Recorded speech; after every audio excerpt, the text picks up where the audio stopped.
આપણી જે મૂળ સંસ્કૃતિ છે આપણે ભૂલી જાયેલા.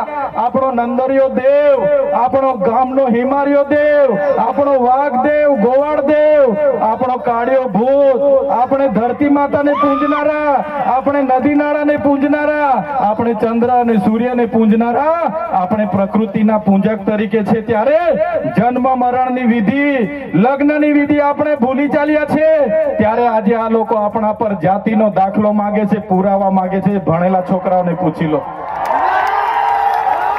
સાથીઓ, જે આપણી રીત પરંપરાઓ છે, આપણો જે પહેરવેશ છે, આપણા પૂર્વજો આઝાદી પહેલા ઓળખી કાઢતા હતા. ગોરા અંગ્રેજો આવ્યા, એમના પહેરવેશ, એમની બોલી પરથી આપણા પૂર્વજો જાણી ગયા કે આપણા દુશ્મન છે. આજે તો આપણે એ લોકોની સંસ્કૃતિ અપનાવતા થઈ ગયા, એ લોકોના પેન્ટ શર્ટ પહેરતા થઈ ગયા, એ લોકોના જીન ટી શર્ટ પહેરતા થઈ ગયા, એ લોકોના બૂટ સૂટ આપણે પહેરતા થઈ ગયા.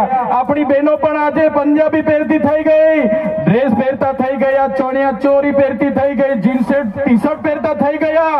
ત્યારે આવનારા દિવસોમાં આપણો દુશ્મન કોણ છે તે આપણને ખબર પડવાની. ત્યારે આપણે મૌલિક નૈતિક મૂલ્યો આપણે જાળવવા પડશે. આપણી બોલી ભાષા આપણે સાચવવી પડશે. આપણો પહેરવેશ, આપણી સંસ્કૃતિ, આપણા વારસામાં